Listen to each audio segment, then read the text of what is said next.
G'day, Tragic here, and welcome to the next turn of Mansion of Madness 2nd edition. The great, horrible Innsmouth. We're trying to escape it and we're not doing very well. Now, if there's a bit of a noise in the background, it's because the air conditioning's on, because it is 1 billion degrees in Australia, and I will die if I have the air conditioning off. Okay, so let's get into this. We're going to try and do very quick turns because this is like turn 10 or something. We all know what's going on with the mechanics. Let's just pump it out because we're very close to the end of the game here. One thing I do want to mention is a couple of people asked me about this with the fire spreading. No matter what happens, even if you have two separate fire locations, you only spread a single fire token per turn. That's it. So yeah, you don't put multiple fire turns in there. Okay, so let's do this. For starters, we have Simmons over here. Now, I'm really at a loggerheads of what to do here. Basically, every time you enter a zone with a fire, you take damage.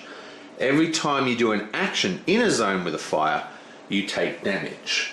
Now, I thought that you only took damage when you left the zone, but it's actually when you enter the zone.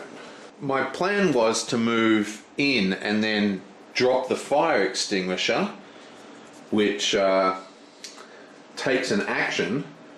So that's like 2 damage worth of action right there. So basically, if I wanted to clear all this fire, I'd have to go 1 damage, 2 damage, 3 damage I'd have to take. And I'd still use 2 actions. Not good. So what I'm going to do instead is I'm going to use the default fire extinguishing ability, which I didn't even know existed until I looked up the fire rules last turn. Because I spent all this time trying to get the fire extinguisher over here, but there's actually a default fire action.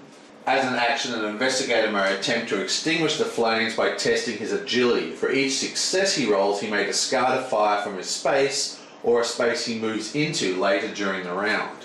If we're going to roll his agility, his fire extinguishing agility, and then he's going to move 2 spaces, 1, 2, and try and clear both those fire spaces.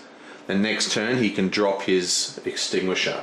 Okay, so his agility is 4. So we want 2 successes off this 4 dice. Bam! We actually get 3 successes, but we only need 2. Then he moves twice, 1, 2, and he magically somehow puts out the fire as he goes. Now, that is an action, and the move is an action, so that's the end of his turn. For Rita, she is just going to see what this is. So she's just going to come up and click a runeski. A briefcase sits on the bed of an otherwise abandoned room. Search. You try to open the briefcase, but a combination lock keeps it shut. Tap to attempt the puzzle using observation. Okay. Okay.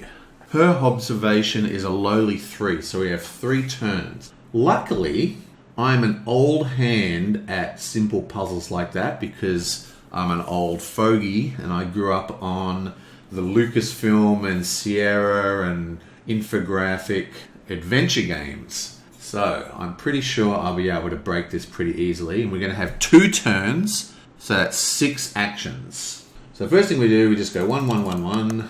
Okay, so there's no 1s. 1, 1, 1, 1. Okay, there's 1, 2. Let's go 4, 4, 4, 4. Okay, so we know there is no 1s. We know there's 1, 3, 1, 2, and 2 4s. Now, what's interesting is the star means correct position, but it doesn't tell us anything because we did them all correct. So basically, let's go 2, 3, 4, 4. So that's 1, 2, 3 we've done. So that's our first turn. Now it's our second action. 2, 3, 4, 4. Okay, so 1 of them was correct, and 3 of them were right, but in the wrong space.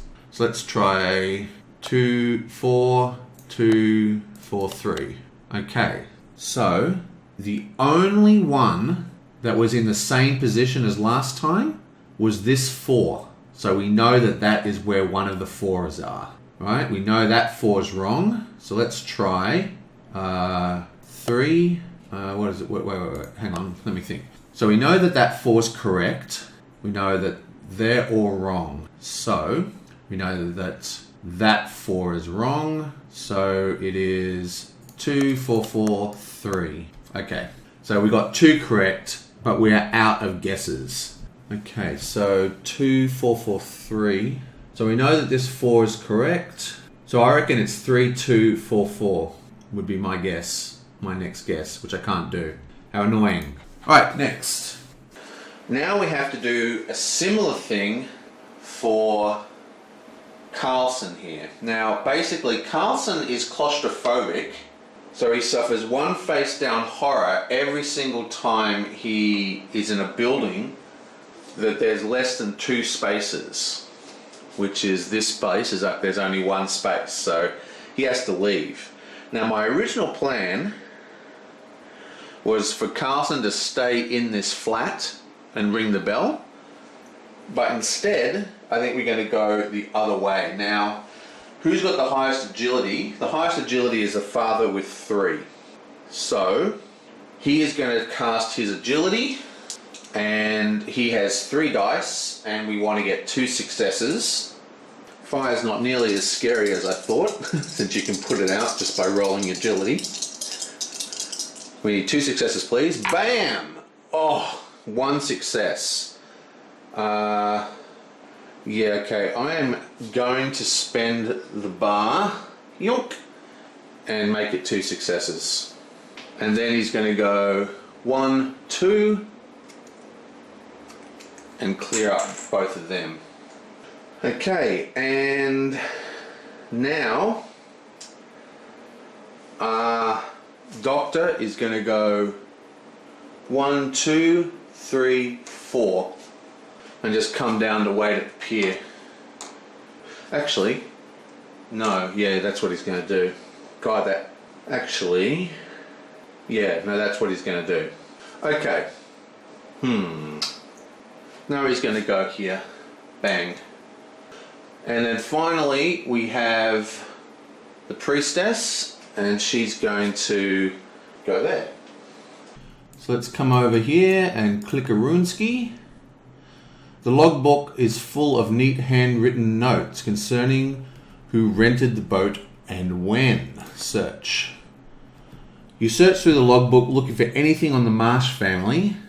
Observation test. Okay, so her observation is 3. God, I'm going to fail this. We need 2 successes. Bam. Oh, 3 successes. Booyah. So that's 1, 2, 3.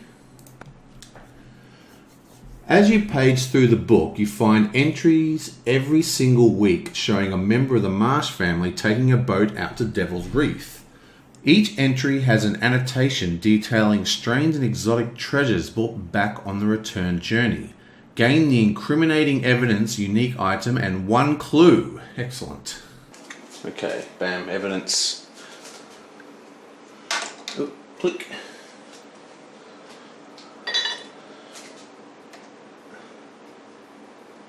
And for her next turn, she's going to go 1, 2. Let's go to the mythos. Fire spreads out of control. Place a fire in a space adjacent to a space containing fire. Okay, just place that there. Through the dark, you see a pair of red eyes slowly moving towards you. Each investigator in a space containing darkness suffers 2 horror. Mind negates. The only darkness is here, here, and here. No one's in those spaces, so that has no effect. Excellent. This guy has 1 damage from last turn. We forgot to put him. The Innsmouth mob moves 2 spaces towards the front street. Okay, so that's 1, 2. Takes another damage. No investigators. Several members of the Innsmouth mob grow impatient in their fever. They send out one of their number to hunt you down. Spawn a maniac in the space. And we have another maniac. Bam. The maniac moves 2 spaces towards the nearest investigator. Okay, so we have 1, 2, 3, 4, 5. We have 1, 2, 3, 4, 5. We have 1, 2, 3, 4, 5, 6. 1, 2, 3, 4, 5. 1, 2, 3, 4, 5, 6. Okay, so it's a tie between this guy, and this guy, and of course we get to choose, so we're going to make him run through the fire. 1, 2, 3, 4, 5.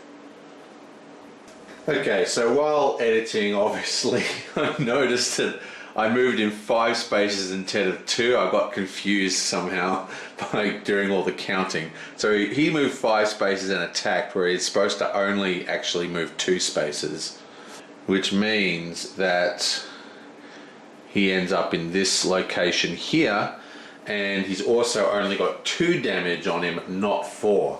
But on the plus side, all these rolls for him didn't happen, so he gets to keep his focus, which we spent, and he also gets the top horror back, which he didn't actually receive. And also, while I'm here, I forgot to give her a clue token. Each investigator must resolve a horror check. Okay, we've got 1 horror check versus the maniac. Resolve horror, confirm. Now, even though the mob is right back here instead of standing on the same space, it's still 1, 2, 3. So the horror check continued as normal. So we're back on track. The maniac smiles in your direction, an empty expression devoid of joy. Something cruel dances behind those flat, emotionless eyes. Suffer 1 horror face down, mine negates. Okay, so he has a mind of 3. We need 1 success. Come on, we should be able to do this. Come on, 1.